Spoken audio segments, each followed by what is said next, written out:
Então, observem.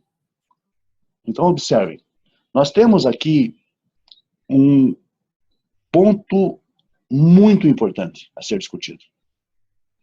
Começa com essa premissa. O ser humano não foi criado imortal. O ser humano não foi criado eterno, para ser eterno.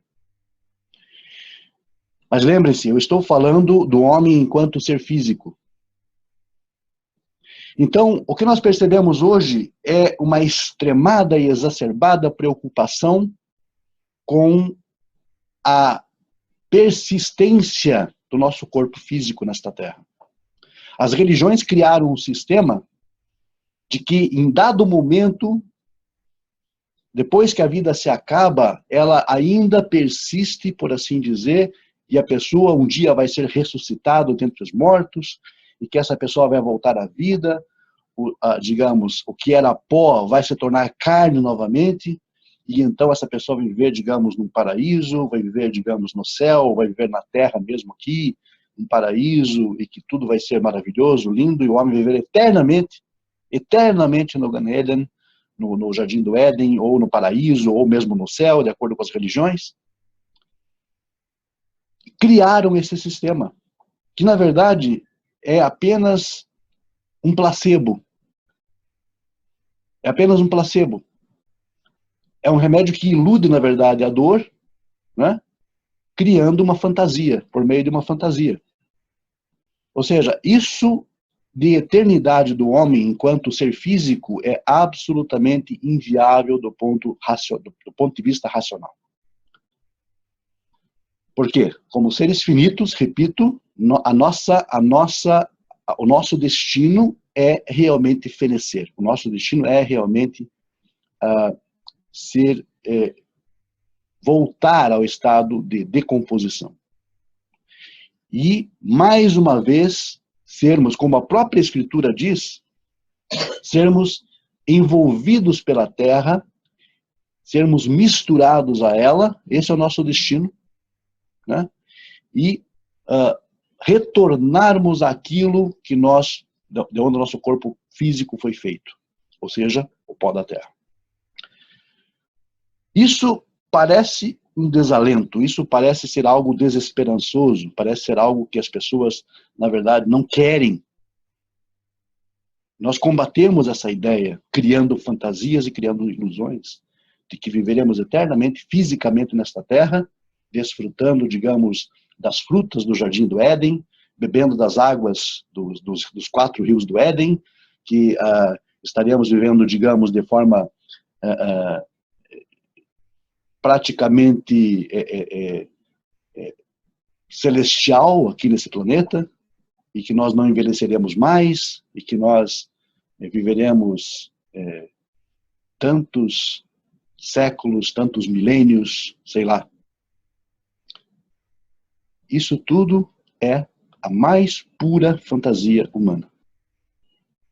Isso é, na verdade, uma resposta à dor da ausência, à dor da morte, à preocupação com ela, saber que, na verdade, um dia nós todos chegaremos a um fim, enquanto seres físicos. Então, tudo isso é uma forma do homem se proteger contra esse temor, contra esse impacto, contra esse destino que nós sabemos que todo ser físico encontra. As religiões vão tão a fundo a ponto de dizer, por exemplo, que a morte física do homem, a morte tal como nós conhecemos, é consequência direta do pecado. O homem pecou, dizem as religiões, e então passou a morrer. Mas que grande bobagem! Mas que grande bobagem! Os animais também morrem. O quanto que os animais pecaram? As bactérias e os vírus, como seres vivos, também nascem, vivem, morrem.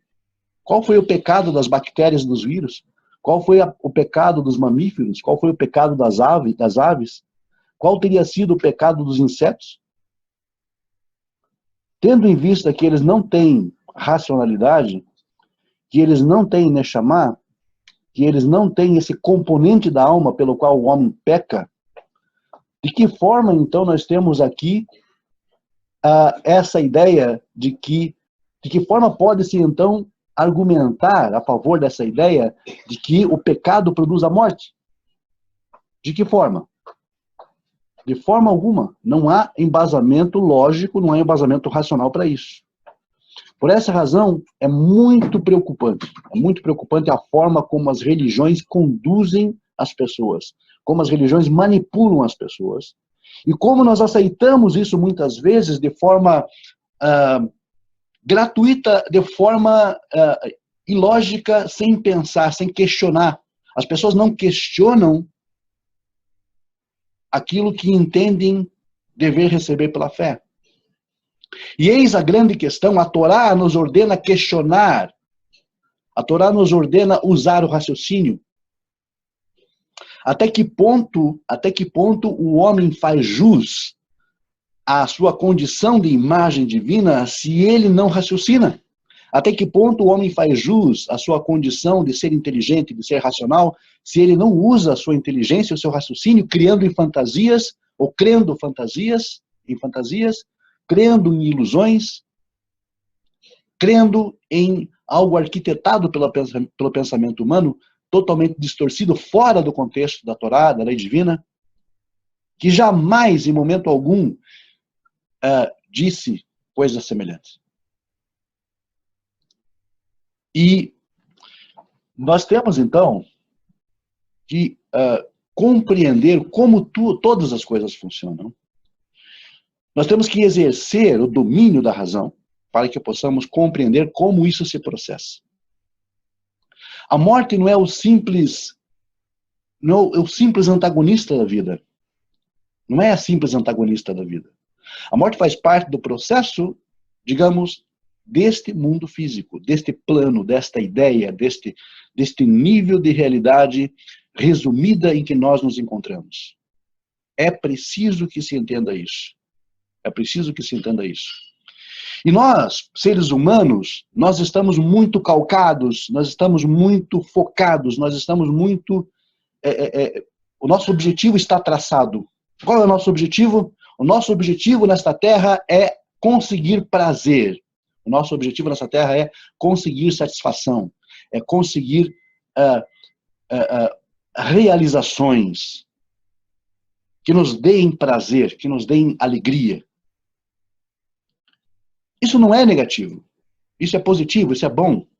Porém, nós temos que entender que o nosso objetivo como seres humanos, como pessoas divinamente criadas, o nosso objetivo não deve ser focar nessas questões da materialidade em si. Ou seja, devemos sim cumprir o nosso papel aqui na Terra, neste plano, nesta realidade, buscar o bem para nós, para os nossos e para os demais, claro, sim, sem sombra de dúvidas, mas nós não devemos compreender de forma alguma, em momento algum, que esse é o objetivo final, que atingir o prazer e a satisfação aqui neste mundo é o objetivo final, porque não é. Tanto não é que a nossa vida um dia chega ao fim. Nós estamos aqui cumprindo um ciclo, cumprindo um processo. E esse processo é um processo de aprendizagem. Nós estamos aqui, por assim dizer, para elevar as nossas almas, elevar a nossa condição diante de Deus, no sentido de que vocês devem lembrar muito bem que as korbanot, os sacrifícios que eram oferecidos no santuário israelita e no templo, no Beit HaMikdash, na Mishkan, esses sacrifícios, essas ofertas, eles tinham como função única elevar a alma humana. Mas de que forma? O próprio termo sacrifício em hebraico, holocausto, olá, vem de uma raiz que significa elevação. Elevação. Elevação daquilo que é material. O corpo do animal, que representa ao mesmo tempo o nosso eu instintivo e ao mesmo tempo o nosso corpo, a nossa materialidade, ela deve ser elevada. Por isso, então, era feito o holocausto. O holocausto simbolizava a elevação do todo do homem, dos seus instintos, do seu corpo e da sua alma. Elevação significa atingir o objetivo supremo, chegar ao contato com o divino, entrar em contato com ele, entrar num relacionamento estreito com o divino. Isso é elevação. E o objetivo, então, do homem aqui nesse planeta é exatamente esse, é servir como um holocausto, é servir como um sacrifício. Não entenda um sacrifício no sentido ocidental do termo, por favor. A nossa vida aqui é uma experiência de elevação. Elevação contínua, como um holocausto. E esse sacrifício, esse holocausto, claro que um dia o veículo, que é o seu corpo, um dia vai chegar ao seu fim, porque é o normal. Isso está decretado. Isso está decretado. Zerá, é um decreto divino. Da morte ninguém volta. Isso os próprios livros de sabedoria já falam. Na morte não há sabedoria.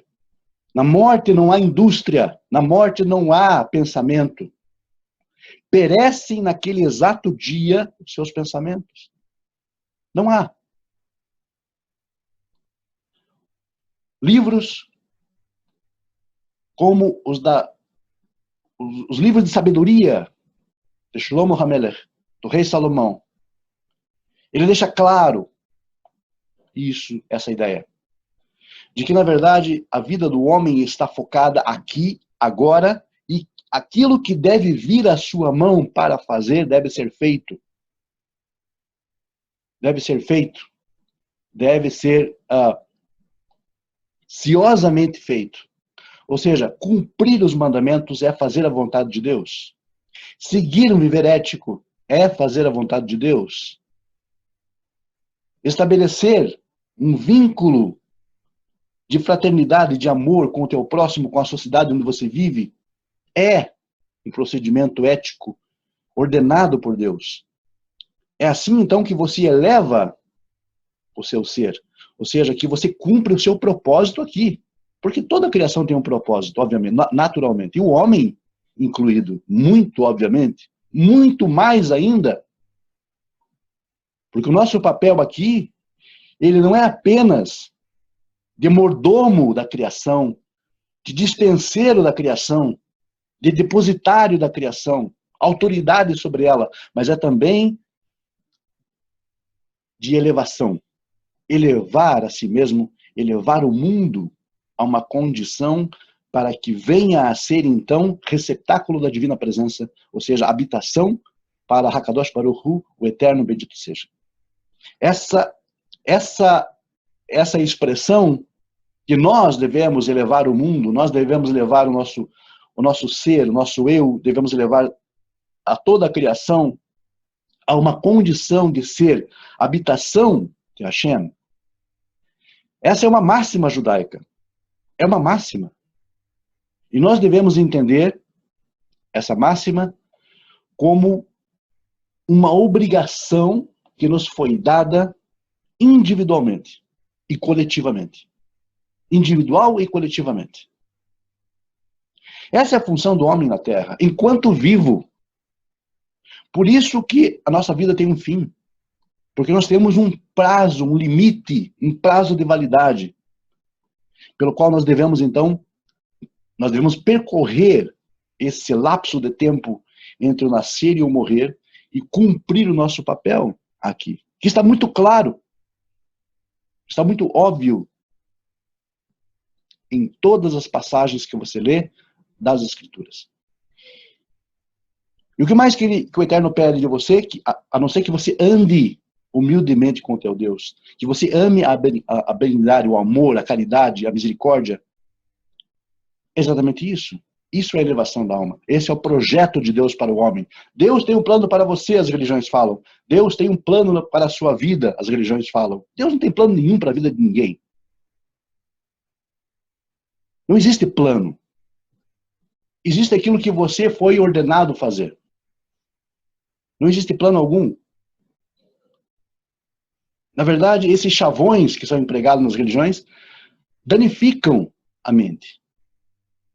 Não existe plano algum, existe um projeto para o qual você foi desenhado para aquele projeto. Muitas vezes, esse projeto não é cumprido. Muitas vezes, esse projeto é deixado de lado, é ignorado. E nós sabemos as consequências para o homem, para a vida do homem. Nós entendemos a ruína da vida do ser humano que deixa de cumprir, deixa de fazer a vontade de Deus. Nós temos plena certeza. Porém, o que acontece?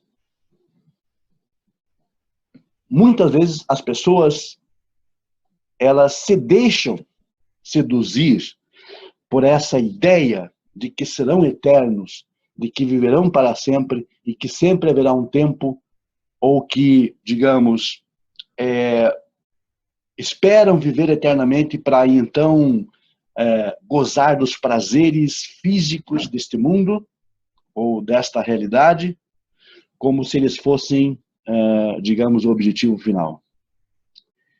É um engano muito triste e lamentável que o ser humano pense que ele vai viver eternamente nesta terra, fisicamente, desfrutando de prazeres como comer, beber, né? E tantos outros prazeres físicos. É realmente lamentável. É lamentável, porque expõe, na verdade, expõe as nossas prioridades. As nossas prioridades, então, ou as prioridades de uma pessoa que pensa dessa forma, é entender, é compreender que, digamos, o objetivo final, a meta final, seria então viver desta forma, exatamente desta forma como vivemos hoje. Não haverá diferença. Nós estaremos experimentando as mesmas coisas, ok? Só que daí, pela eternidade afora. Essa pessoa está muito apegada a esse tipo de vivência, a esse tipo de realidade ínfima na qual nós vivemos, pequena na qual nós vivemos.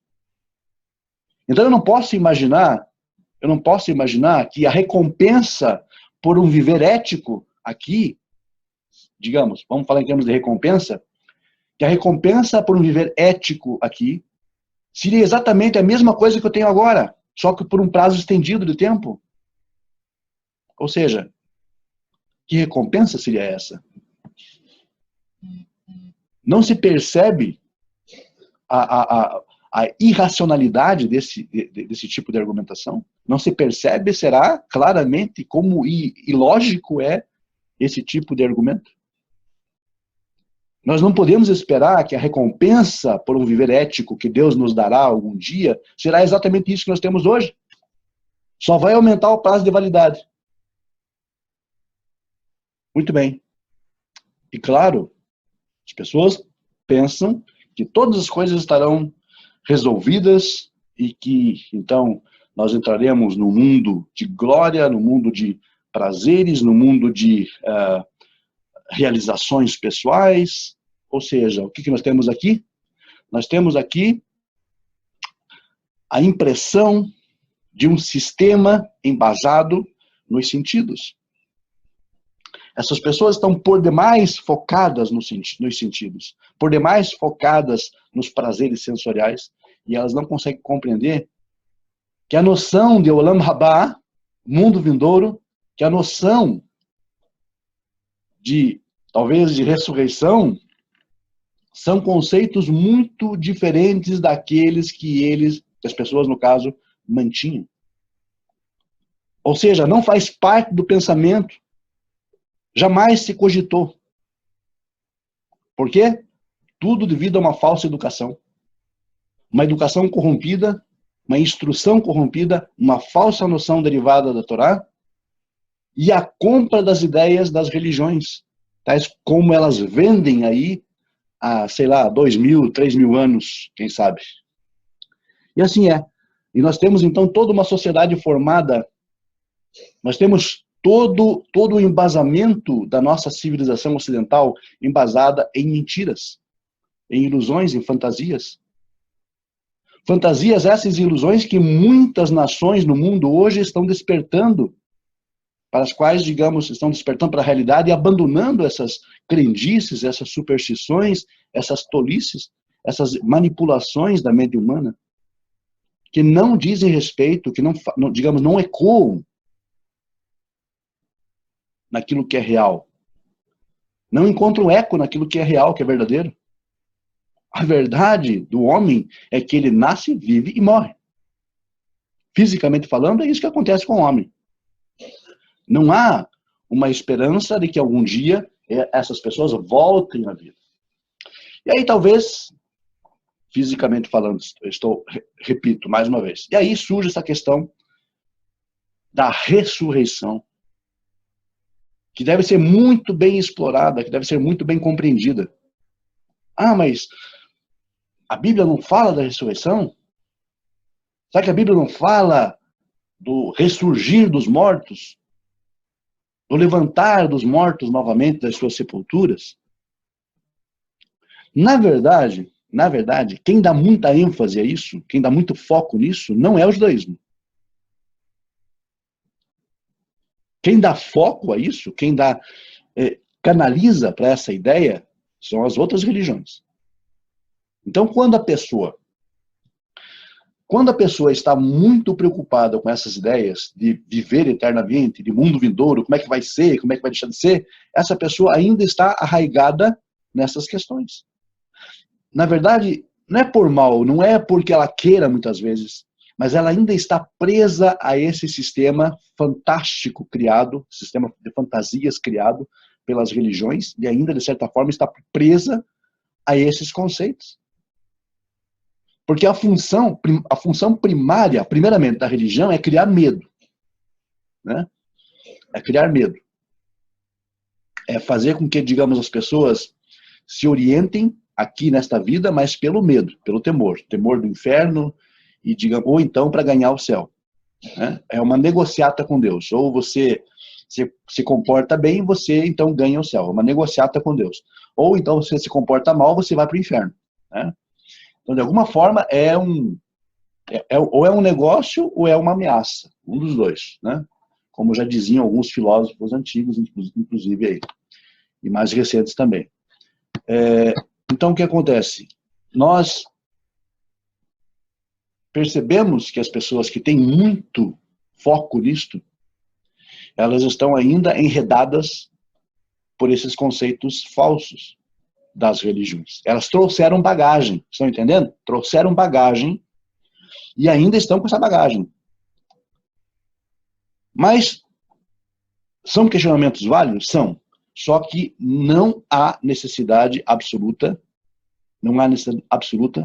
de focarmos nisso. Esse não é o foco. Muito menos ainda quando se tem noção, repito, de que nós viveremos eternamente fisicamente nessa terra.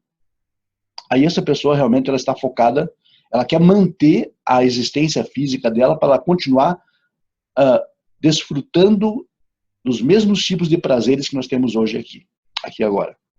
Repito, apenas com um prazo de validade maior. Então, percebam como as pessoas estão profundamente arraigadas a esses conceitos. Perceba como elas estão profundamente ligadas a esses antigos conceitos. Isso tudo deriva da falta de conhecimento da Torá, da falta de conhecimento do que dizem os profetas, da falta de conhecimento do que diz realmente a tradição judaica e como ela é vista hoje. Eu não digo para vocês, amigos, honestamente, que você vai encontrar a resposta para tudo ali, na tradição judaica, na Torá, e no Talmud, etc., na Mishnah, no Midrash. Não estou dizendo isso. Eu não seria nécio, tolo, a ponto de dizer tal coisa. Mas você encontra resposta, na maioria das vezes, para as causas gerais e para o panorama geral, obviamente. Por quê? Até porque você precisa considerar também que existem, repito, várias divergências com relação aos detalhes, aos meandros, né, de tudo aquilo que nós temos falado aqui. Mas, em linhas gerais, você tem uma orientação mais lúcida. Em linhas gerais, quando você estuda a Torá, quando você estuda a tradição, você tem uma orientação mais lúcida, mais clara, mais nítida. E é isso que nós estamos fazendo aqui. Nós também não esperamos responder todas as questões, porque nem a tradição judaica responde todas as questões, nem a Torá mesma responde todas as questões que nós queremos. Mas a nossa busca, ela deve ser contínua. Ela deve ser focada. Ela deve ser bastante concentrada naquilo que os sábios falaram, naquilo que a Torá, digamos, é explícita em falar. E é exatamente isso que nós estamos propondo para vocês neste estudo, que é, digamos aí, por assim dizer, a base.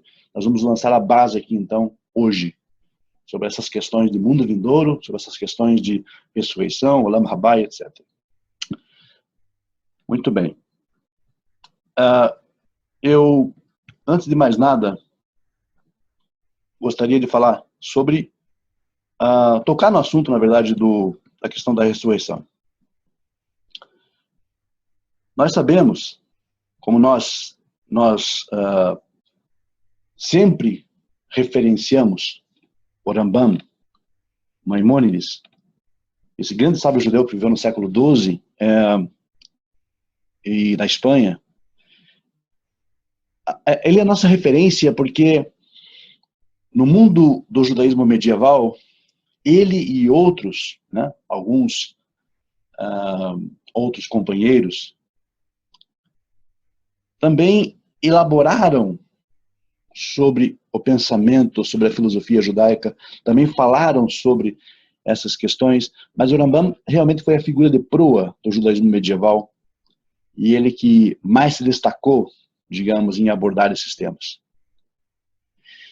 Como é do conhecimento geral, como é do conhecimento de vocês, o Rambam, ele elaborou, compilou, por assim dizer, a partir da Torá, a partir do conhecimento que ele tinha da Escritura, ele elaborou o que nós chamamos de 13 princípios da fé judaica.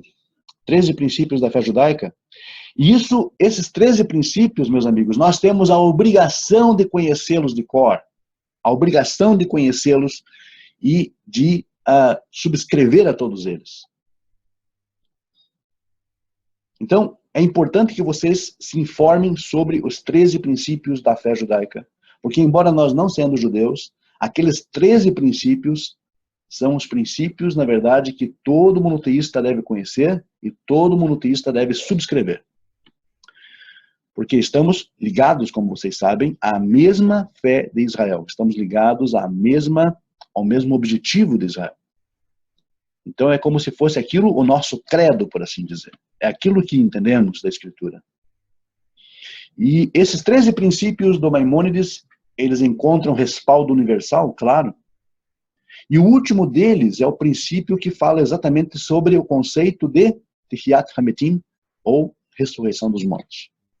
O Rambam menciona ressurreição dos mortos em seu último princípio, né? Porém, o Maimônides, ele não esclarece de que forma, ali, naquele princípio, ele não esclarece de que forma isso se dá ou de que forma isso se processaria. Ele não esclarece de que forma isso se processaria. Até porque, na verdade, a forma como ele aborda em suas obras, a forma como ele aborda a ressurreição em suas obras, vocês vão perceber, é bastante diversa da forma como as religiões, em geral, abordam. E, na verdade, ele escreveu um tratado chamado Tratado sobre a Ressurreição. Ele escreveu um trabalho exclusivo sobre isso. Tratado sobre a Ressurreição. Claro que o Rambam, é importante que se note também, que todo sábio judeu, todo rabino antigo, ele foi influenciado muito pelo ambiente que vivia. É impossível que você escreva algo ou que você exponha algo das suas ideias sem que você tenha tido algum tipo de influência. Todo mundo sofre influências. Por quê? Isso é uma prova nítida e clara, né, de que nós todos somos um. E nós recebemos influência um do outro. nós nos influenciamos mutuamente, né? O Rambam, sim, obviamente sofreu influências de pessoas, e influenciou outras tantas, influenciou gerações e continua influenciando gerações, mas ele também recebeu influências. E ele era fruto do ambiente onde vivia, e da época onde vivia, da cultura em que estava inserido, claro, assim como tantos outros. Então nós não podemos, obviamente, esperar do Rambam, do Ibn Ezra, do Rashi, nós não podemos esperar do Abravanel, do Sforno, do Baal Haturim, nós não podemos esperar um posicionamento, digamos, semelhante ou que faça eco, por exemplo, ao conhecimento, à tecnologia, ao saber que nós temos hoje, que, claro, evolui. Mas em termos de judaísmo medieval, em termos de ética e filosofia, eles são imbatíveis. Eles são imbatíveis. Pode ser que alguns conceitos medicinais, porque o Rambam, vocês sabem disso, o Rambam era médico, pode ser que alguns conceitos medicinais do Rambam estejam defasados. E estão, porque ele viveu na Idade Média.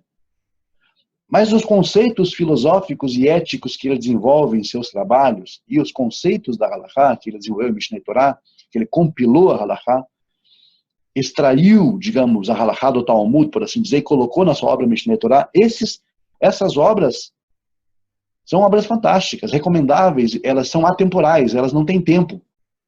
Então são obras profundamente investigativas. Mishneh Torah, acerca da Halakha, da lei judaica. Nós temos parte nisso, porque o Mishneh Torah também dedica uma sessão apenas para Bnei Noach, apenas para Bnei Noach, e nós devemos estudar essa parte do Mishneh Torah. Lembrando vocês, só abrindo parênteses aqui, vocês devem procurar adquirir o Mishneh Torah naquela parte que fala sobre Noachides, que é a lei dos reis, que é o Hot Melachim, os últimos capítulos dizem respeito a nós no Arris. Isso só um parênteses para vocês lembrarem mais tarde. Muito bem. E seu Mishneh Torah, então, ele elabora sobre a Halakha e expõe a lei judaica e explica a lei judaica para os judeus e explica, digamos, a forma como o Noach deve proceder no mundo, nos últimos capítulos, etc. Ele também fala sobre a idolatria, sobre o proceder ético, sobre o caminho do cumprimento da lei divina, em todos os sentidos. Então, isso é atemporal, essa obra dele é atemporal. Na verdade, assim, prestigiada no mundo todo, desde a época em que ele viveu até os dias modernos, já se vão lá mais de 800 anos, né? E continua atual. E o Rambam fala, ele menciona sobre a condição do que seria, ou sobre aquilo que seria o Olam Haba, aquilo que seria o mundo vindouro, o que seria a ressurreição. E para conhecimento geral, e para, digamos, talvez para surpresa de alguns, nós vamos entender que o Rambam, ele não entendia o mundo vindouro na forma física. Ele não percebia o mundo vindouro como algo físico. Ele entendia, pelo que nós percebemos a partir das suas falas, a partir das suas escritas, dois estágios, por assim dizer. Dois estágios do que ele chama de mundo vindouro. Mas o que de fato nos chama a atenção é como ele expõe o que haverá, o que acontecerá, o que ocorrerá neste plano, ou neste nível de realidade chamado, o que nós chamamos de Olam Haba, mundo vindouro. E aproveitando então essa ideia, nós vamos citar aqui, diretamente, de uma das suas obras, que é justamente o Tratado sobre a Ressurreição, onde ele fala que não haverá recompensa física para o homem no Olam Haba. Ou seja, não haverá, repito, não haverá recompensa física para o homem em Olam Haba. Ou seja, se nós esperamos viver fisicamente, eternamente, no mundo vindouro, essa é uma falsa esperança. Por quê? Ele descreve, no Tratado da Ressurreição, que neste mundo nós sempre tivemos limitações físicas. Sempre tivemos limitações físicas. Sempre tivemos os prazeres e os dissabores. Sempre comemos, bebemos. Nós tivemos meios para procriar, para aumentar a nossa descendência. E tudo isso restringe-se ao mundo físico. É inviável, então, que no mundo vindouro, posterior a uma ressurreição, continue as coisas exatamente como são.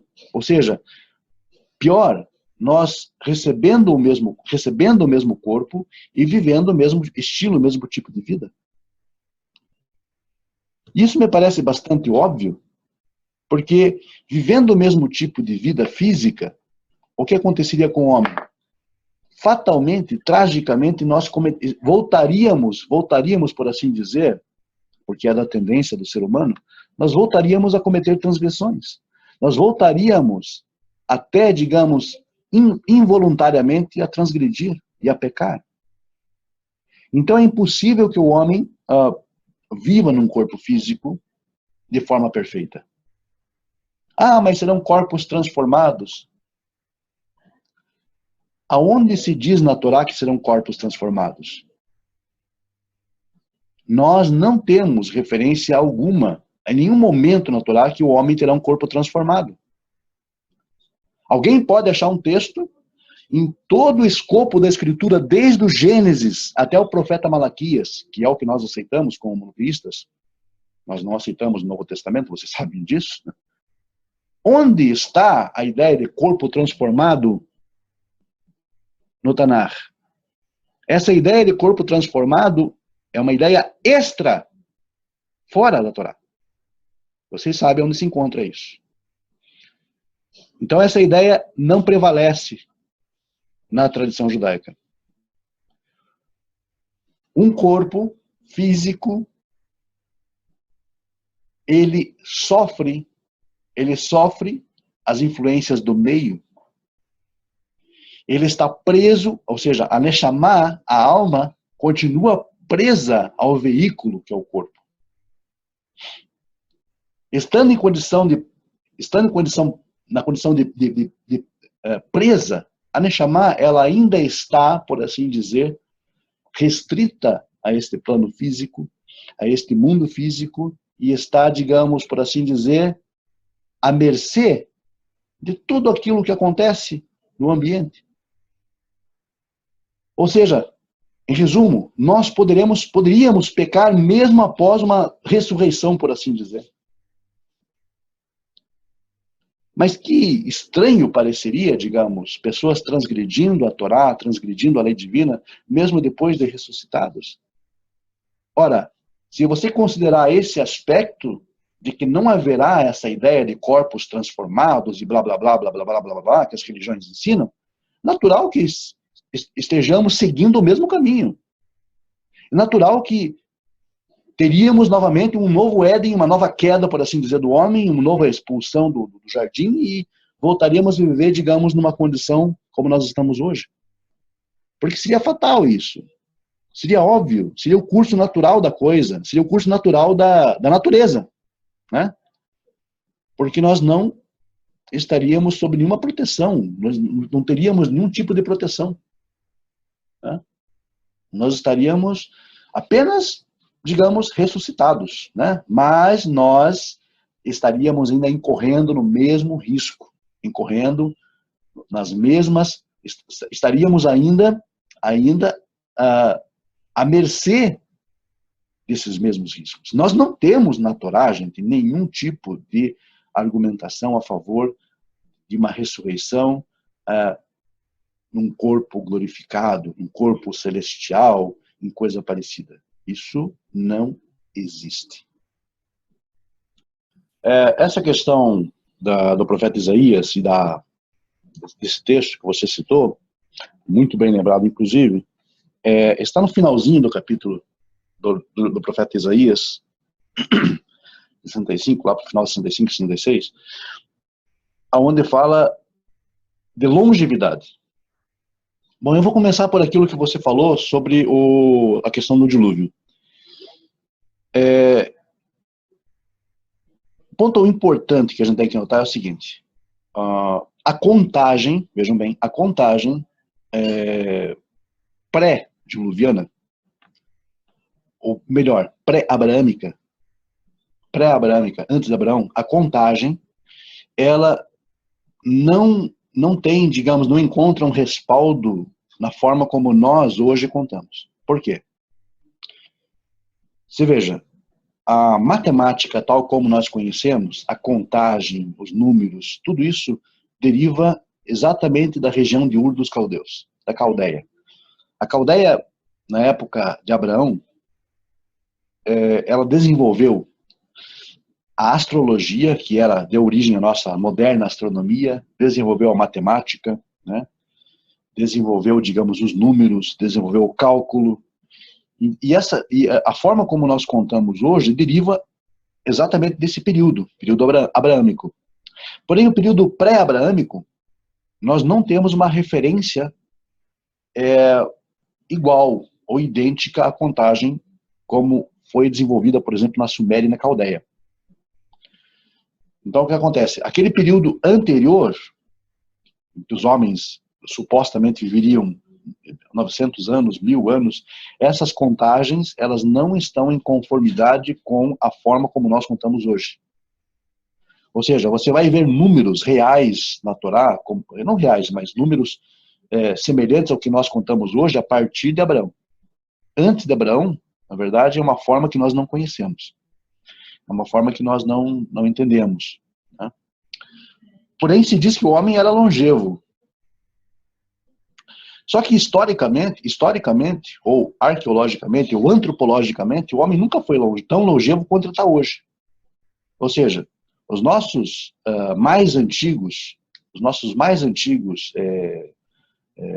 irmãos, por assim dizer, né, eles viviam no máximo 35 anos, 40 anos.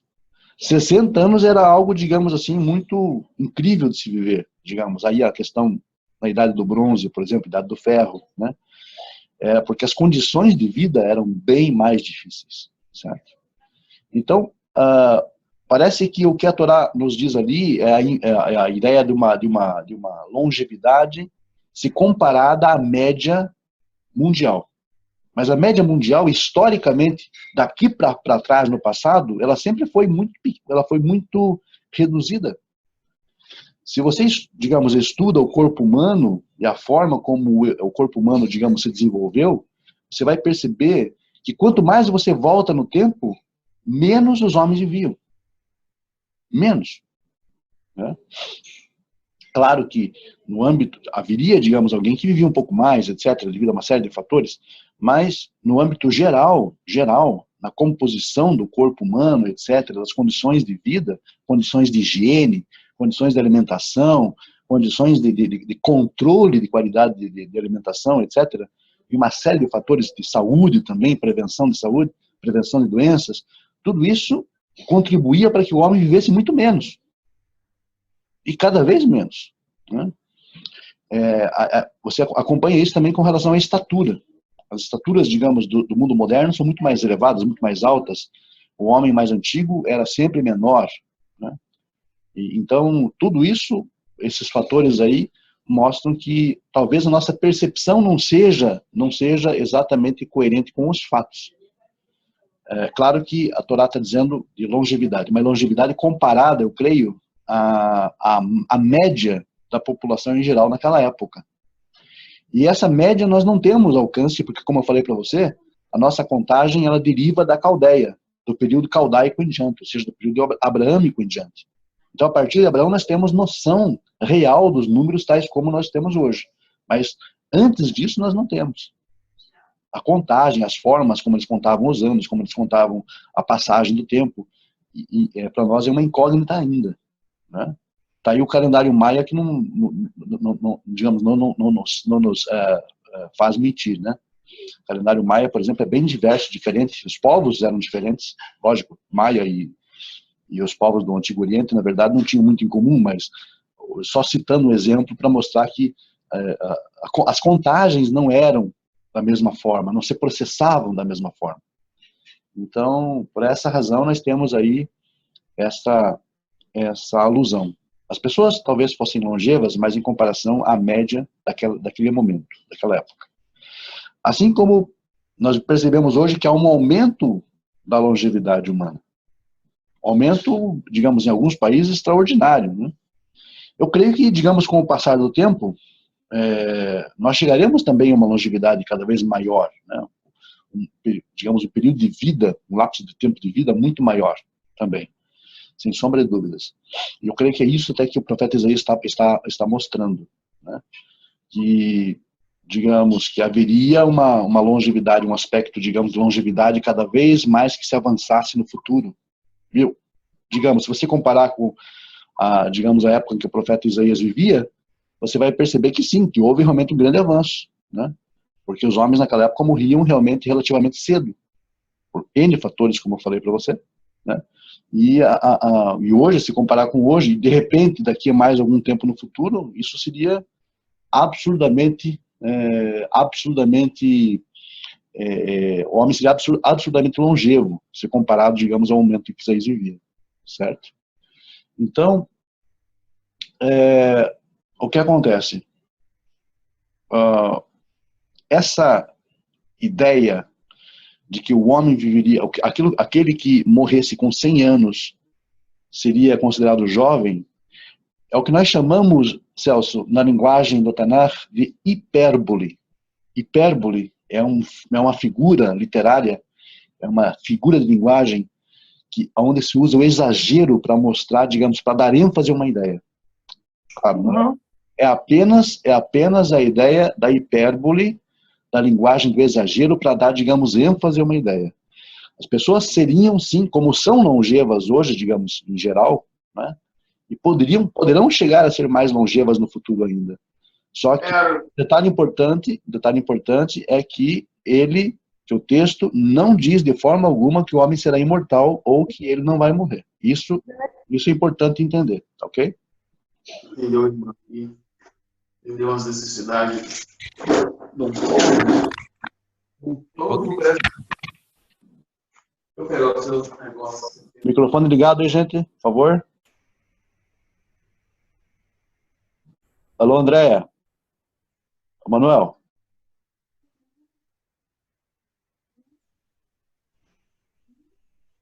Ok, João. Tá.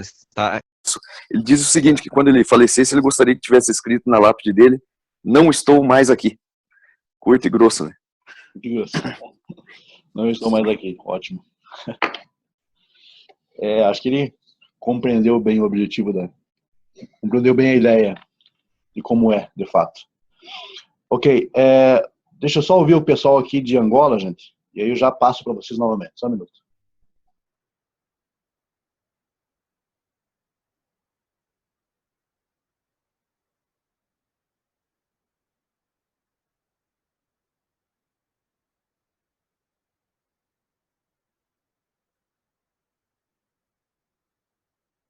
A pergunta do Asriel aqui de Angola, é se existe ressurreição ou não, já.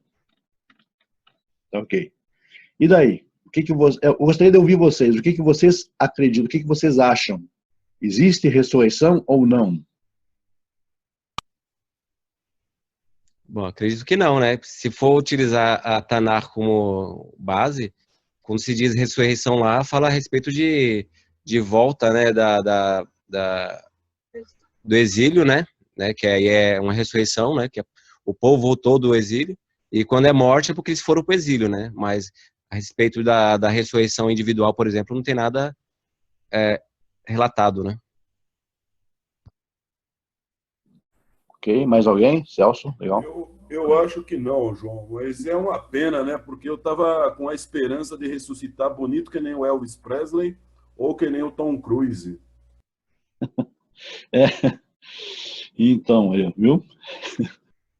O Silvio está realmente lastimando aí que lamentando que não exista ressurreição. Pelo menos nos padrões que nós aprendemos, né? Então corra nessa vida, Silvio, senão ferrou tudo. Lá atrás da tecnologia. Agora, eu entendi, João, que o que existe da decomposição para frente, ou seja, da morte para frente, não nos pertence, não cabe à nossa inteligência entender. E para nós é o fim, é aqui, acabou e pronto, acabou. É isso aí. O que tem que ser feito nessa vida tem que ser feito aqui.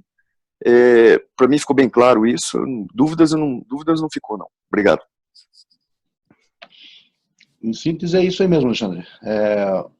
Realmente, o que compete ao homem fazer, deve fazer aqui agora, não ficar esperando, digamos, ou pensando em que vai haver um momento em que isso tudo vai, essa realidade que vivemos hoje vai voltar novamente a valer, mesmo pós-mortem, né?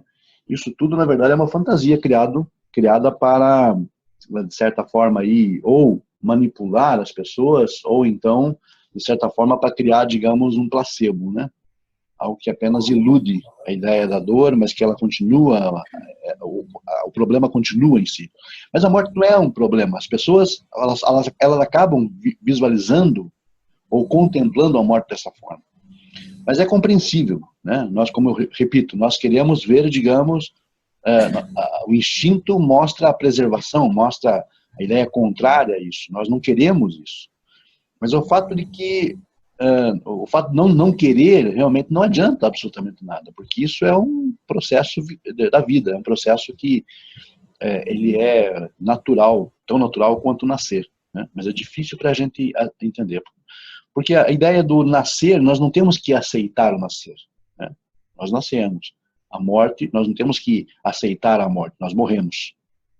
São os dois princípios básicos aí, digamos, da nossa vida, né? Duas realidades.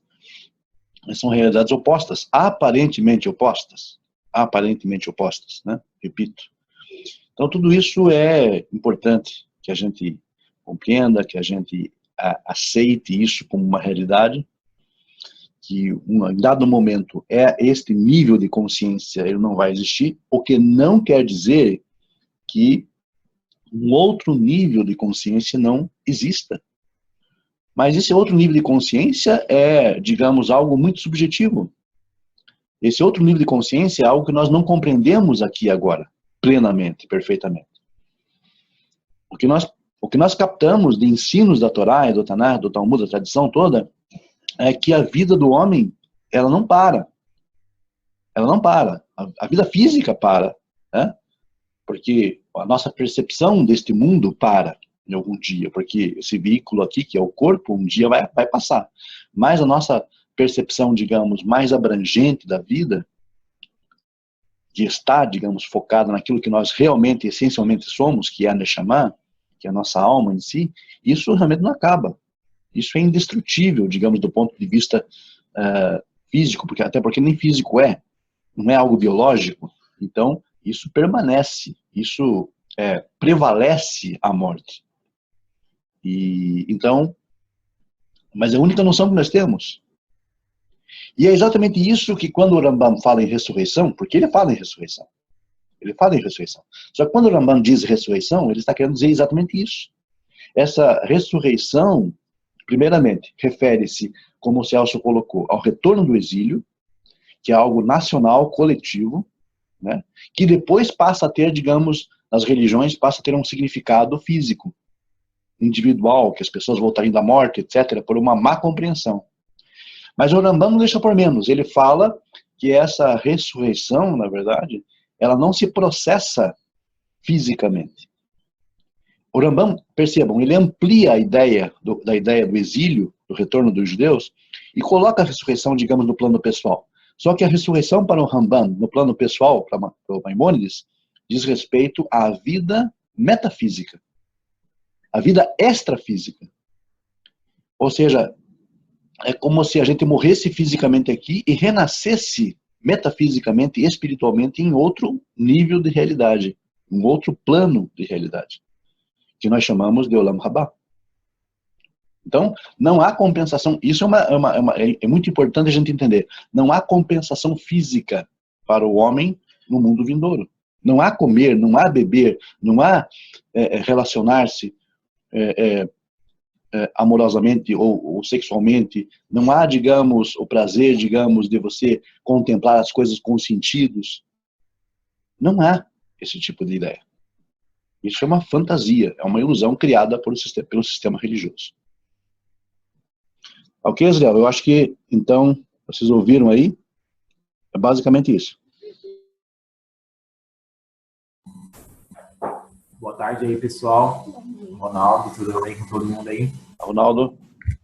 Ô, João, e aquela passagem, então, de Samuel lá, né? Que o rei Saul vai consultar a bruxa lá e a alma dele, vamos dizer assim, pode-se dizer que teve uma ressurreição, não sei lá, voltou a viver. Seria uma forma de ressurreição, mas não essa que é pregada pelo cristianismo? Ou não? Na verdade, Ronaldo, se você levar em conta, o que estava ali, na verdade, era a Neshama de Shmuel, do profeta Samuel. Era a alma dele, por assim dizer, né? O que acontece? Há duas versões, há duas visões para essa passagem que você colocou. Há visões, há perspectivas, por exemplo, de sábios que não aceitam aquilo como real, que aquilo, no caso, foi uma mentira da pitonisa. E outros sábios que dizem que não, que aquilo foi real, né? Entre eles Urashi. Urashi diz que aquilo foi real. Só que aquilo foi real no sentido de que o que realmente revelou-se ali foi a consciência, né, chamada de Shmuel, que se fez ouvir, digamos por assim dizer, ou que se fez notar. Porque é algo que não morre, como o Rambam mesmo fala, isso não morre. Isso continua vivo, continua. Só que é um nível de vida que nós não entendemos, que não é uma vida biológica, é uma vida metafísica. E como, na verdade, isso nunca morreu, Shmuel, o profeta Samuel, falou, digamos por assim dizer, impactou a pessoa do rei Saul, e ele compreendeu a mensagem como se tivesse sido falado para ele. Impactou o seu ser, e ele recebeu essa mensagem, entre aspas, do profeta Samuel, da parte, digamos, que não morre da pessoa. Só que isso não quer dizer também que existe uma vida consciente do outro lado, físico, etc., nada disso, né? Mas é algo que foi chamado para aquele momento, que Deus permitiu aquele momento justamente para provocar a condenação de Saul. Porque Saul estava pela gota d'água, vocês sabem disso, Saul estava pela gota d'água. Ele foi procurar numa pitonisa a resposta para aquilo que ele não recebia. Ou seja, Saul não conseguia mais falar, se comunicar com Deus. Os profetas não falavam com ele. Ele não conseguia mais ter um tipo de revelação divina. Ele não conseguia, nem pelo Urim e Tumim, Deus não falava com ele. Então ele saiu desesperado e foi procurar uma pitonisa. E isso foi a gota d'água. Então, a Torá prescreve, obviamente, contra esse tipo de atitude. Nós sabemos disso. Mas ele foi assim mesmo. Ele foi, e Deus usou esse tipo de ferramenta justamente para provocar a condenação dele. Porque foi a gota d'água. Ele foi apelar para esse tipo de coisa que não era para apelar. E aí as coisas aconteceram. Para surpresa dele e surpresa da própria pitonisa, que era uma farsante, para surpresa de ambos, aquilo aconteceu. Aquilo aconteceu. E veio a resposta de Samuel. Então, não era uma ressurreição, digamos, como você colocou, física, mas era, por assim dizer, já o Samuel ressurreto em um outro plano, numa outra realidade, num outro mundo, num outro nível de consciência que nós não temos acesso, certo? Que se comunicou com o mundo consciente de Saul. Resultado, as coisas aconteceram, Saul realmente foi morto, seu reino acabou e o resto é história, nós sabemos disso, certo? Então, o exemplo que você colocou aí seria o que acontece, pelo menos em termos de Tanakh, em termos de filosofia judaica no pós-morte. Então, João, esse exemplo de Samuel pode-se dizer assim que é compatível, assim, vai com a ideia do Rambam de falar, assim, dessa ressurreição metafísica? É compatível. É compatível porque ele fala que, na bem da verdade, o Olam Rabá ele não tem um período para começar. Ele começa quando a pessoa morre, né? Até porque a própria Kabbalah ensina que o chamado Olam Rabá não é um mundo por vir no sentido futuro, mas é o mundo que sempre vem. Até porque o termo Rabá em hebraico significa aquele que vem, que sempre vem. Rabá é presente, não é futuro. Não é Olam Hayavô, não é o mundo que virá. É o Olam Rabá, o mundo que vem, está sempre vindo. Ou seja, sempre. Por quê? Porque, na verdade, as pessoas morrem. E elas morrendo, elas renascem, por assim dizer, nesse mundo metafísico, que é o mundo, digamos, essa realidade metafísica que está além do nosso alcance físico. E ali, então, está concentrada, por assim dizer, vamos imaginar assim, todas as informações de todas as Neshamot, de todas as almas, de todas as pessoas. Essa ideia de armazenar, de estar guardado, é algo muito físico, mas é o que nós podemos falar aqui para poder compreender um pouquinho como se processa isso. Essas informações estão, digamos, em algum local, em algum espaço-tempo.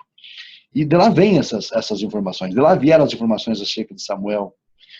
Mas isso não quer dizer, a gente não sabe também da questão de consciência na outra vida, etc., no outro mundo, no mundo metafísico, onde se processa essa ressurreição, essa Techiat Hamitim, não da forma física, mas da forma metafísica. E aí, então, no exemplo de Samuel, como você colocou, nós podemos ver exatamente aquilo que o Rambam coloca, né?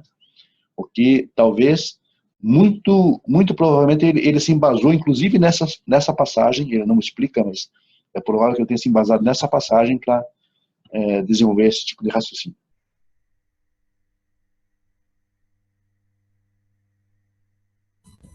Ô, João, duas questões aí. A primeira, estamos aprendendo que não há recompensa, não há ressurreição. Não, há recompensa, mas não física. Ok. Não, eu estava preocupado com o fato do seguinte, e os maus? Se não há, então, quer dizer, a recompensa física, bom, aí já fica indiscutível, né? Fica indiscutível qual será a recompensa física. Se há recompensa não física, né? Então, no simplesmente futuro, não ressurgem, né? Eles simplesmente não continuam, digamos, do lado de lá, por assim dizer.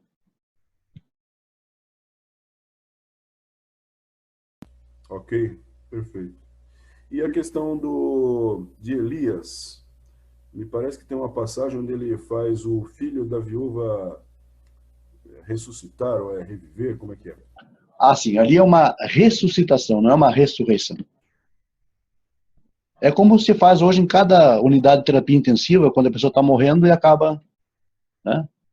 Acaba, digamos, voltando à vida. Não é para a vida eterna aquilo ali, né? É uma ressuscitação.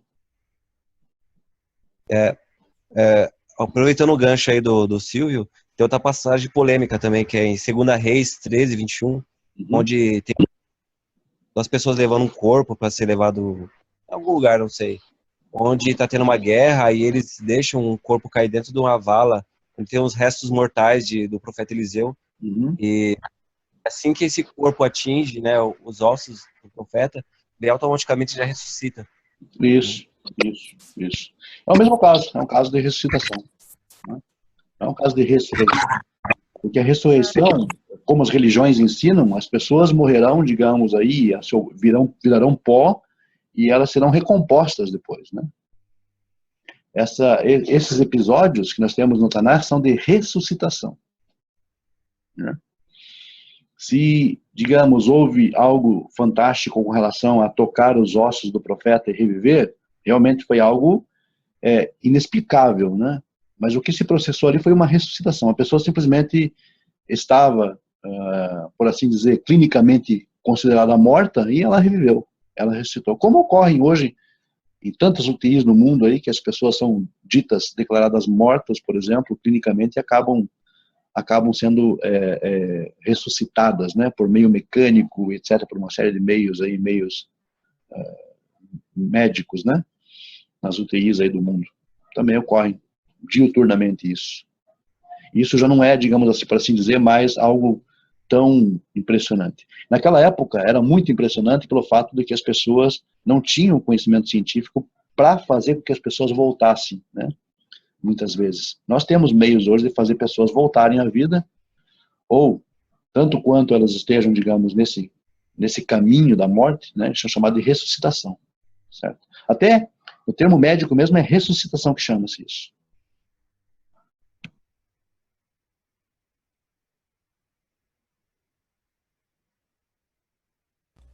O pessoal tinha que tomar cuidado com Eliseu e Elias, né? Que eles eram desfibriladores humanos, né, meu? Qualquer toque no cara levava uma descarga, né? Boa, Silvio, bem isso. É isso mesmo. Era esse o termo, desfibrilador, né? Acaba trazendo a pessoa de volta, né? Muitas vezes. Ô, João, mas sabemos que tem aquele mandamento lá também, né, da proibição de falar com os mortos na Torá. Sim. Se há o mandamento, ele é um mandamento tão em vão ou será que há a possibilidade de realmente falar com as pessoas mortas aí? Não, no caso, é uma máxima judaica que a Torá não proíbe aquilo, não proíbe aquilo que não é possível. Não haveria lógica em proibir algo que é impossível, né? Então, mas também é algo questionável, essa máxima, por assim dizer, né? O que eu entendo é o seguinte, o que a Torá, mesmo assim, eu entendo que a Torá percebe que existe uma possibilidade, ou uma possibilidade real, ou uma possibilidade de enganar as pessoas, de certa forma. Eu creio, a partir do relato, como você mesmo colocou, da pitonisa de Endor, que isso é possível, isso é viável, dadas certas circunstâncias, ou segundo a permissão de Deus, etc., como foi o caso ali da pitonisa de Endor, que o Urashi mesmo subscreve a isso. Então, justamente pelo fato disso contaminar, de ser uma prática de contaminação, uma prática, digamos, que pode ser manipulada. Por que a Torá proíbe? A Torá proíbe, primeiramente, que pode ser manipulado isso. Isso pode ser manipulado e usado para fins ilícitos, né? Como na maioria das vezes é usado para fins ilícitos, certo? Então, talvez talvez a proibição esteja, a razão da proibição esteja aí, para evitar que as pessoas sejam enganadas, iludidas muitas vezes. Então, não se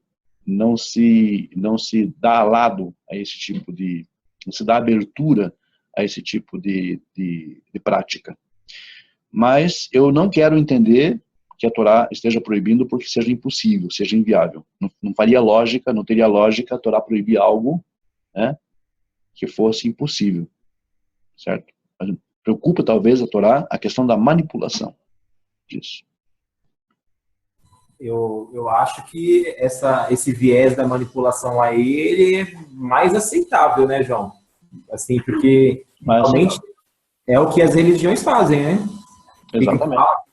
Fica falando que conversou com seu pai, que morreu há não sei quantos anos, e descreve isso e aquilo. Talvez a Torá quer proibir essa enganação aí mesmo, né? Eu acho que esse sentido fica mais claro, assim.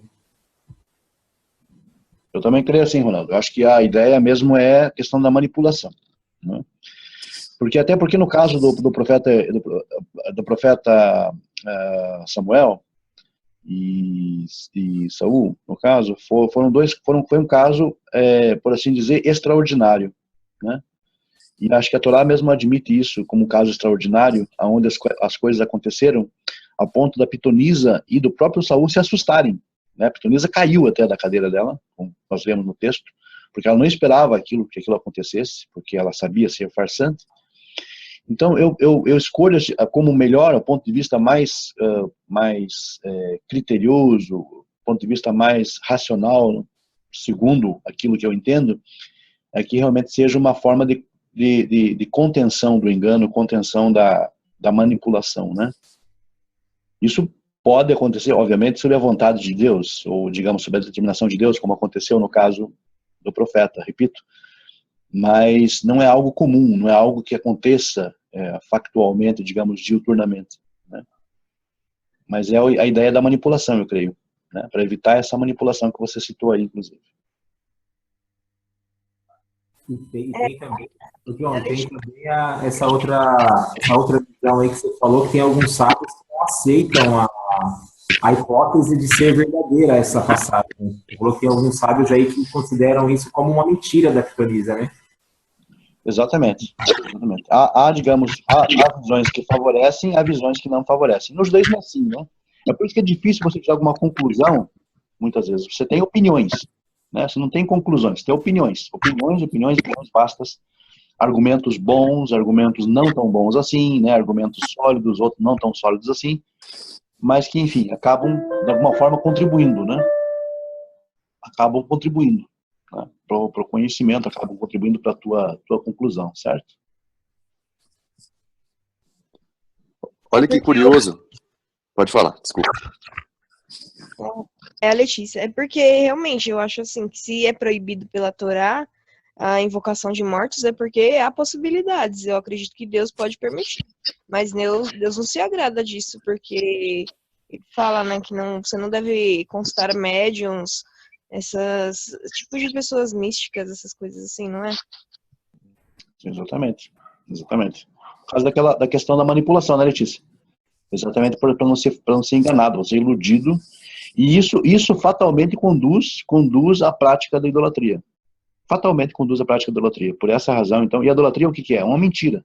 É uma fantasia, uma criação. Tudo aquilo que te leva para longe de Deus, te leva para longe dele, e que, digamos, faz pensar, primeiro ponto, fundamental, aquilo que te faz pensar que existem outros poderes na criação, além de Deus, isso é idolatria. E o que acontece? O médium, ele invocaria os mortos não a partir do poder de Deus, correto? Porque Deus proibiu isso na Torá. Deus proibiu isso na Torá. Como é que, então, Deus, em teoria, digamos, invocaria os mortos pelo poder de Deus? Então, o que o médium está querendo dizer? O médium está querendo dizer que, o seguinte, que existem outros poderes na natureza, na criação, que não é o poder de Deus, que não são poder, digamos, não perfazem os poderes divinos, ou seja, são alheios ou extra a essa noção de que existem outros poderes além do poder divino é idolatria. Por essa razão, ela deve ser evitada, né? Uhum. Só que daí, na verdade, seria, na verdade, o poder de Deus, porque ele estaria permitindo ali, mas ao mesmo tempo seria assim, condenado, né? Nesse caso exclusivo do profeta Samuel, sim. Né? Uhum. Certo. Mas o final de Saul está ali para mostrar, digamos, o resultado disso, né? Verdade. João? Alexandre? Então, só para ilustrar, o ilusionista Harry Houdini, que era de origem judaica, só não sei se ele praticava judaísmo, quando ele perdeu a mãe dele, ele era muito ligado à mãe dele, ele passou a vida inteira tentando contactar a mãe dele através de médios e afins. E ele, ninguém mais gabaritado do que ele para conseguir pegar um charlatanismo, porque ele era ilusionista. Ele desmascarou todos os médiuns, ele pegou todo mundo no pulo.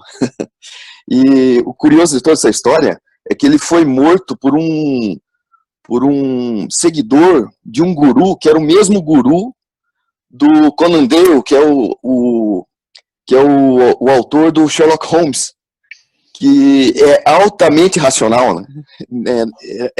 Corria completamente na contramão disso tudo. Isso é o paradoxo dessa história. Que coisa, né? Verdade, com relação ao Houdini, é verdade, ele fez uma verdadeira caça às bruxas, né? Ele queria falar com a mãe, ele queria dar um jeito de falar com a mãe, ele estava desesperado e não conseguiu, até o final ele acabou morrendo. Foi assassinado por um seguidor de um guru espírita. E então eu penso assim, se o Houdini, que era um ilusionista, ele tinha muito mais gabarito para pegar um charlatanismo, quem dera um coitado qualquer que está desesperado em função de uma informação, qualquer coisa que procure esse tipo de e-mail, eu acho que é muito passivo de enganação, de charlatanismo. Facilmente manipulável, né? Total.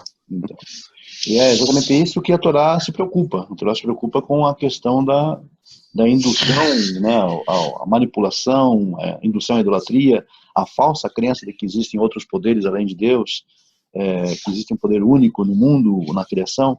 Tudo isso, então, se avoluma, digamos, e serve como critérios para a gente julgar esse tipo de coisa, né?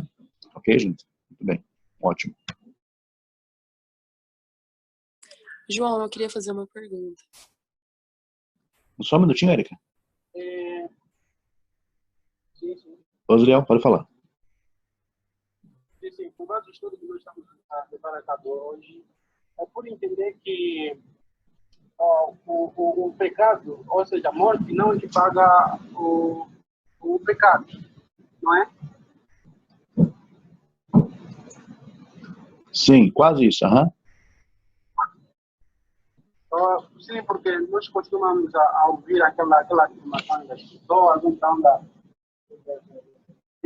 de algumas religiões, dizendo que não, o salário do pecado é a morte, etc.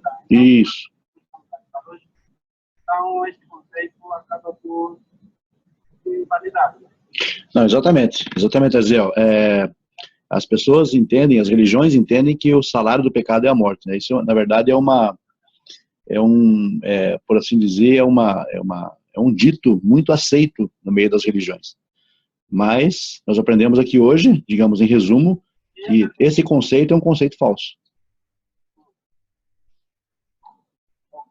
Ok? Então, seria bom afirmar que o salário do pecado é a diminuição da vida aqui na Terra. Exatamente, mas é o que a Torá ensina, né? A Torá ensina exatamente isso, quer dizer, uma vida cheia, digamos, de resultados, de realizações, uma vida, digamos, pautada pela Torá, uma vida, digamos, indigna de ser vivida, é uma vida sem Torá, uma vida sem prática, né, de ética, realmente e há coisas, digamos, que as pessoas falam muito da questão da morte em si, mas há coisas bem piores do que a morte, né? As pessoas não têm muita noção disso, mas há coisas que podem, digamos, ocorrer conosco, que nós não temos muita noção, que são piores que a morte.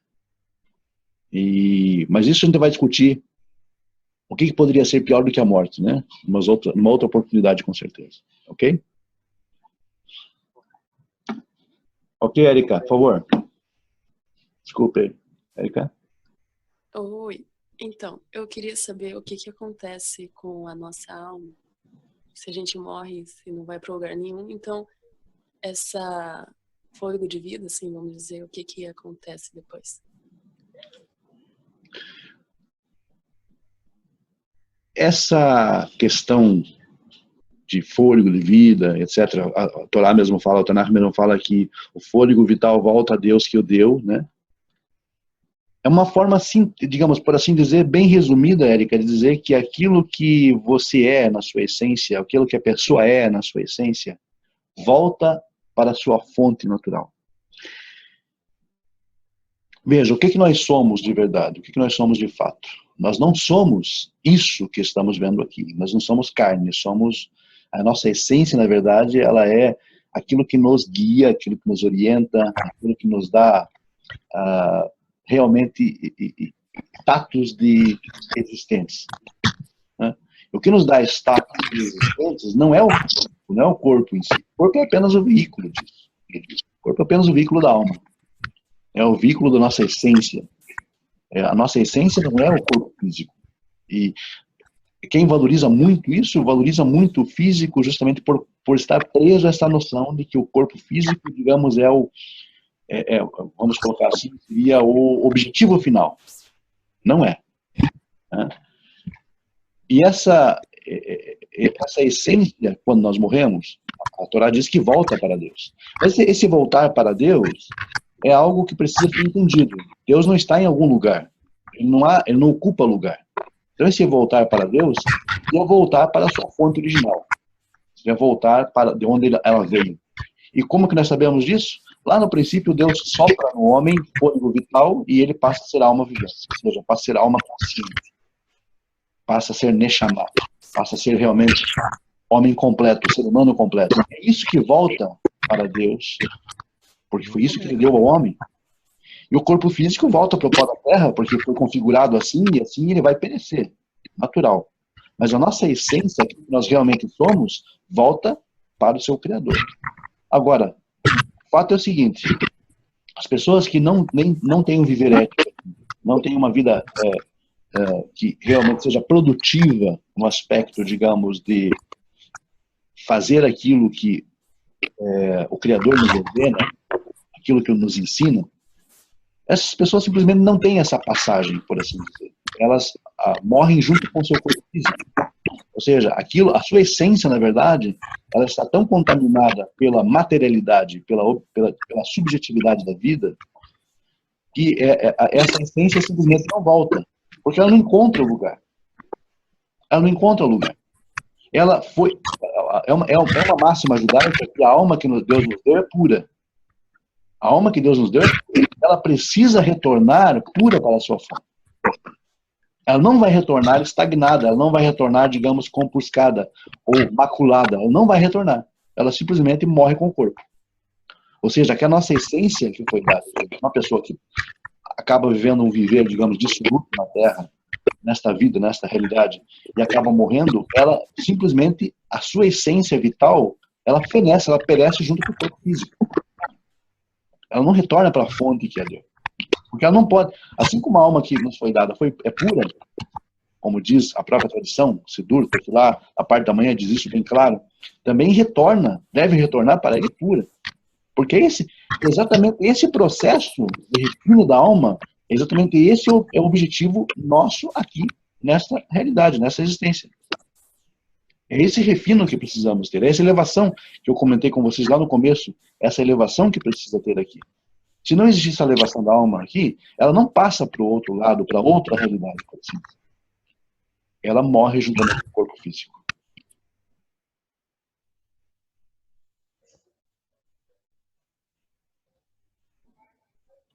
Entendi, muito obrigada.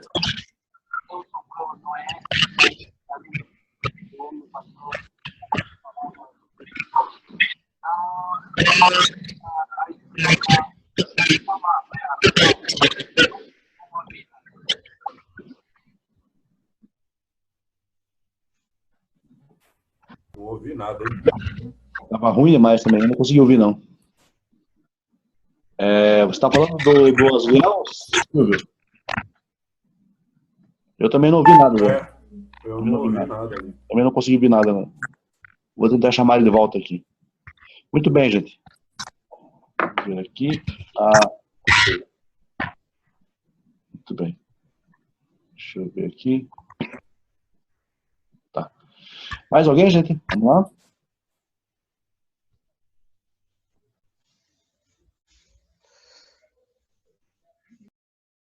Ô João, vocês estão me ouvindo aí, né? Estamos ouvindo.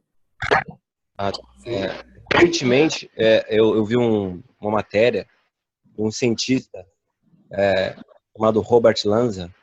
Ele defende que, na verdade, a morte é uma criação da mente humana. Você já ouviu falar dele? Já. Ele diz o seguinte. Ele diz que, na verdade, a morte não existe. E relata que esse evento é apenas uma ilusão criada por mentes humanas, né? E ele fala que, de acordo com essa tese dele, a atividade do carbono e a mistura de moléculas com duração de períodos de tempo determinado, e fala que o corpo morre, né? E então ocorre a decomposição na Terra.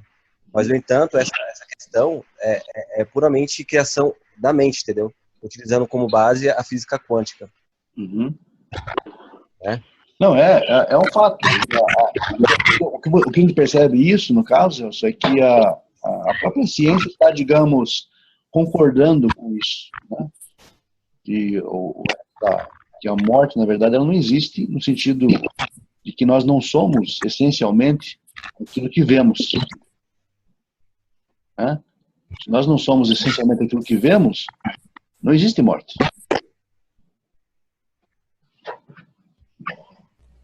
Não existe, mas eu não vou ficar parado na frente de uma 12, não, né, meu? Não, de forma alguma, né? De forma alguma. Mas, é assim, nós sabemos que um dia isso vai acontecer com a gente, em algum momento, né? De que forma será, né? Como será, nós não sabemos. Mas a questão é que nós não precisamos nos preocupar com essa, ou melhor, antecipar isso, né? As pessoas antecipam, como se fosse, ou vivem sobre aquele domínio do medo. E isso é libertador, porque você não se preocupa mais, acaba não se preocupando mais tanto com essa questão de como será, né? Porque o que nos oprime mesmo é o que será. Não há muito, digamos assim, aqui esperar desta vida em termos físicos, né? Isso é muito bom. Eu creio que, para mim, pelo menos, isso é libertador. Porque eu consegui me libertar desses medos, desses temores que as pessoas aí colocam, né, sobre a gente. Ou seja, quando você enxerga as coisas da forma mais racional possível, da forma mais racional, você percebe que a inviabilidade dessas crenças, dessas fantasias, né? João. Alexandre? Um desses canais que eu assino aí no Facebook, eu não sei se é o Galileu ou Super Interessante, eles fizeram uma pesquisa sobre a felicidade em todos os povos do mundo, e foi descoberto que o povo mais feliz do mundo é um povo das Filipinas, é uma tribo nas Filipinas. E, se não me engano, é Filipinas, mas isso não é o caso. E eles atribuem a felicidade desse povo ao simples fato de, dentro da ritualística ou dos costumes deles lá, eles refletirem todo dia sobre a morte. Automaticamente, isso já dá uma ideia de que eles sabem que vai ter um fim. Então, a prática de procrastinação, que nos torna tão infelizes, de não adiar os compromissos, e de ser mais presente e viver mais cada momento, eu acredito que se torna mais intenso. Eu atribuo dessa maneira, mas bastante interessante. O judaísmo e, digamos assim, a vida de um Noahide também, não teria que ter sempre esse convite também? Eu creio que sim, Alexandre. Eu acho que porque essa ideia que você colocou desse povo que reflete, que medita sobre isso, não é que eles vivam em função disso, mas eles não têm medo de enfrentar essa temática. Eles não têm medo de abordar isso. E nós também não precisamos ter medo de abordar isso. Mas deve realmente estar sempre consciente disso. Voltar a essa temática sempre estar meditando sobre isso, né? De que é algo que faz parte do processo natural, né? Que faz parte do processo, digamos, biológico, né? Não faz parte, obviamente, também da racionalidade, no sentido de que somos seres limitados, somos seres criados, somos seres finitos, né? E nós não temos eternidade intrínseca, que nós não merecemos ter eternidade intrínseca enquanto seres físicos. Tudo isso, então, eu acho que é muito positivo, muito válido. A gente sempre deve estar falando sobre isso, apesar de que nós não devemos enxergar isso como uma temática ruim ou algo que nos causa espanto ou medo ou temor, coisa parecida. Muito pelo contrário. Devemos ser absolutamente realistas, mas compreender principalmente que existe, digamos, a transcendência no aspecto metafísico para esse outro lado, que é uma vida não de compensação física, não de compensação sensorial, mas é uma vida de proximidade com o Criador, de integração com Ele, interação com Ele e vivência com Ele, digamos, no aspecto mais sutil da nossa realidade, nossa existência, que é a Neshama, que é a alma divina, que Ele nos Nos deu, nos implantou. É isso. É natural, né, João? Tratar como natureza, né, o tema. Exatamente. A ideia de o ser humano se sentir imortal, ele joga, ele impulsiona o ser humano para uma vida de procrastinação, de deixar para depois que pode ser feito agora. E muitas vezes, aquelas coisas que você gostaria de ter feito há 5 anos atrás são aquelas que te tornam infeliz, por você não ter realizado e não ter concretizado. O período do ser humano... Tá me ouvindo? Estou ouvindo, Sérgio. O período que o ser humano se sente mais imortal é justamente do período da adolescência até uma parte da juventude, ali, até os 25 anos, 26 anos. Os neurocientistas atribuem isso à formação do lobo frontal, que é onde está todo o equipamento ético, noção de futuro e tudo mais. E, curiosamente, é um momento da vida que a gente tende a procrastinar, a deixar de estudar aquilo que tem que estudar, de correr atrás de plantar um futuro bacana. Você veja que bacana isso, né? A vida passa a ter, digamos, um novo significado, né? Eu acho que desta forma, paradoxalmente, meditando nessas questões que incluem a morte, a vida se torna mais compensadora. A vida se torna mais plena, paradoxalmente, né? Porque você entende, digamos, o propósito, você consegue finalmente entender o propósito da sua vida aqui, né? E que está plenamente consciente que o tempo aqui, na verdade, ele né, que a nossa vida aqui, nossa passagem aqui é realmente, como diz o próprio termo, passageira, né? É algo fugaz. Não devemos nos apegar a essas formas, a essas pseudo-realidades sensoriais, ou pensar que isso, digamos, terá uma duração eterna, mas sim viver cada momento com bastante intensidade, com bastante realização, né? Realização humana, no sentido mais pleno do termo, isso é importante. E, claro, dentro dos fundamentos daqueles princípios que nos foram ensinados, né, pelo próprio juízo natural, pela própria lei natural, Alexandre, correto? Concorda? Sim, sim, a inter-relação do justnaturalismo com os princípios noéticos são fantásticas, né? Eu o tempo todo estou correlacionando, encontrando bastante interseção aí entre as linhas, né, de raciocínio. E não por menos que o justnaturalismo foi desenvolvido por um judeu, né? Ele foi proposto por um judeu, né? Permeia hoje o pensamento e o direito também, né, praticamente de todos os povos, né? Sim. Onde tem common law, que é o direito por costumes, a base é o justnaturalismo, né? É o que é justo por natureza, é o que pode ser julgado naturalmente. Isso, ele é do common law, exatamente. É o verdadeiro dinim. O verdadeiro dinim, exato. Pois é, e agora só para a gente fechar aqui a ideia, gente, é o seguinte, o que me espanta, digamos, disso, é que há aí menções, há estudos por aí que dizem que é inviável hoje, digamos, ser noahide, porque não existe essa concepção de dinim. Mas como que não existe a concepção de dinim? Como que não existe essa ideia de juízo, né, juízo natural, dos princípios universais aplicáveis, algo que realmente é plenamente aplicável, né? Plenamente aplicável, plenamente viável. O que não é viável mesmo são as religiões. Isso nós percebemos que, porque a religião ela está, digamos, limitada pelos seus ritos, pelos seus dogmas, ela está limitada por uma série de questões logísticas, né? Todas as religiões elas têm uma série as que conseguiram sobreviver mais são aquelas que, digamos, tentaram abolir essa ideia.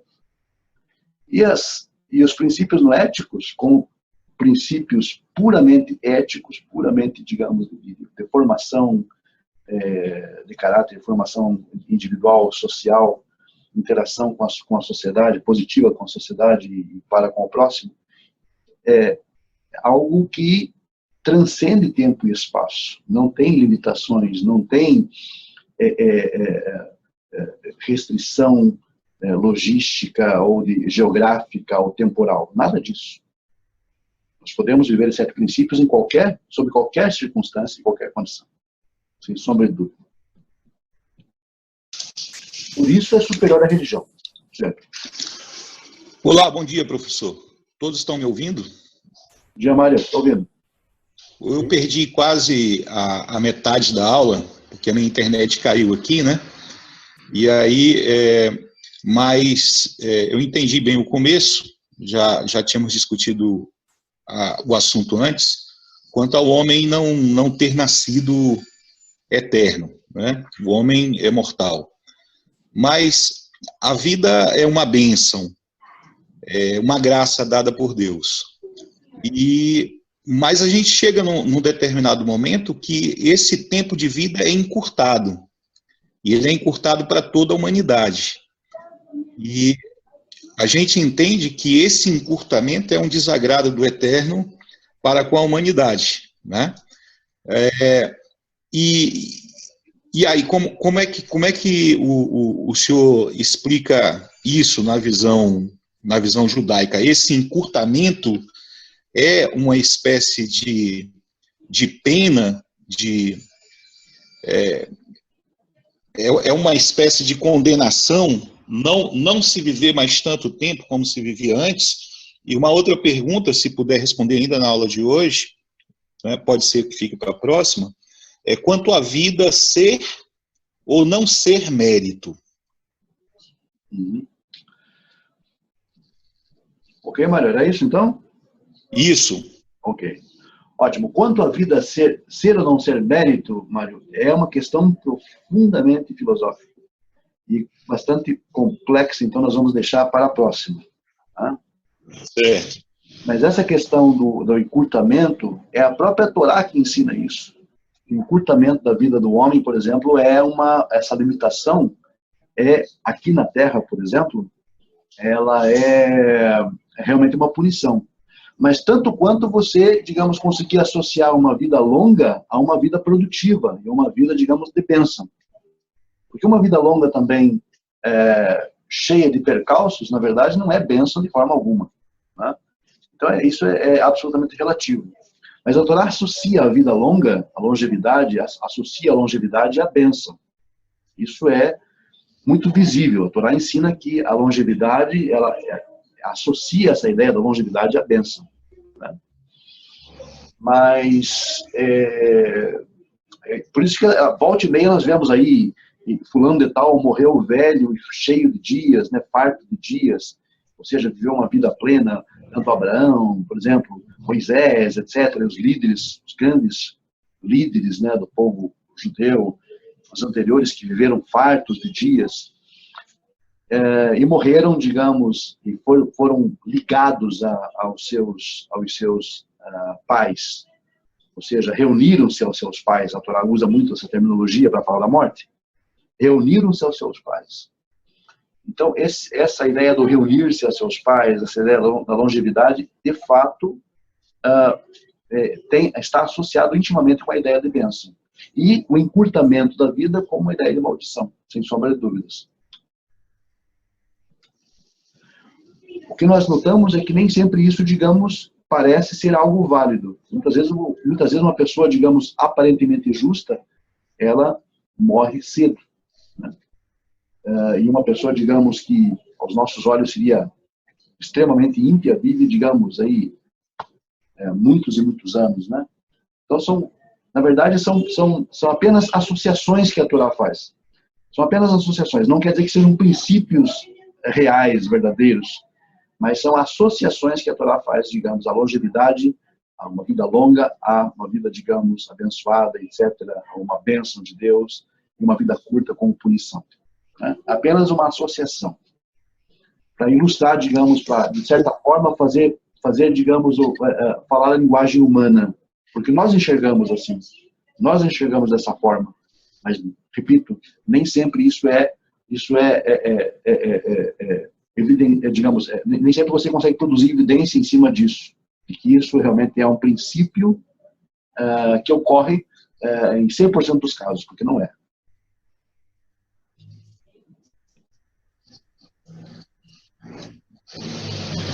Ok, professor, ok. Agora, com relação à sua pergunta da vida como mérito ou não, é realmente muito interessante. E você, por favor, no próximo encontro, se eventualmente, nós vamos continuar com essa temática, mas se eu eventualmente me esquecer da pergunta, por favor, você retome essa pergunta, Mário, porque eu gostaria de falar muito sobre ela, tá ok? Ok, professor, ok. Muito obrigado pela tua participação. Ash, Ok, Alexandre? a pergunta dele não cabe uma aula inteira, um estudo inteiro? A pergunta cabe uma aula inteira, isso. Com certeza. É bem profundo mesmo, principalmente entrando na parte filosófica aí. Sim, sim. Nossa, eu penso que o pessoal vai devagar bastante, vai ser bem produtivo. Vai, foi extremamente produtivo. Por isso que a pergunta realmente merece uma aula, praticamente. Com certeza. E vamos providenciar isso, vamos dar um jeito nisso. Bom, gente, gostaria de pedir desculpas para vocês com relação ao atraso da nossa aula, porque era para a gente começar mais cedo, mas agora já temos um grupo formado aqui, então vai ficar mais fácil da próxima vez, na próxima semana, ok? E com isso, então, quero agradecer a presença de todos, agradecer também a participação entusiasmada de vocês, de todos vocês aí que estão aqui conosco e também fizeram perguntas e estão ouvindo. Infelizmente, o meu contato com o pessoal de Angola acabou, até porque minha bateria também acabou, caiu minha ligação, e com eles no WhatsApp, mas eu vou passar depois aí o link para que eles possam ouvir a aula toda, tá ok? Muito obrigado, então, gente, por todos, pela participação de todos. Ótima semana produtiva para todos nós, né? E que tenhamos aí muitas realizações e um caminhar cada vez mais próximo da vontade daquele que tudo criou, né? Inclusive a nós mesmos. Tudo de melhor para vocês, então, gente. Shalom, Shavua Tov, e até uma próxima oportunidade. Bom dia a todos. Bom dia. Shalom, bom dia a todos e boa semana a todos. Uma boa semana, gente. Tudo bom. Shavua Tov, shalom para todo mundo. Shalom, Shavua Tov. Shalom, Shavua Tov para todos aí, amigo. Shalom, Jota.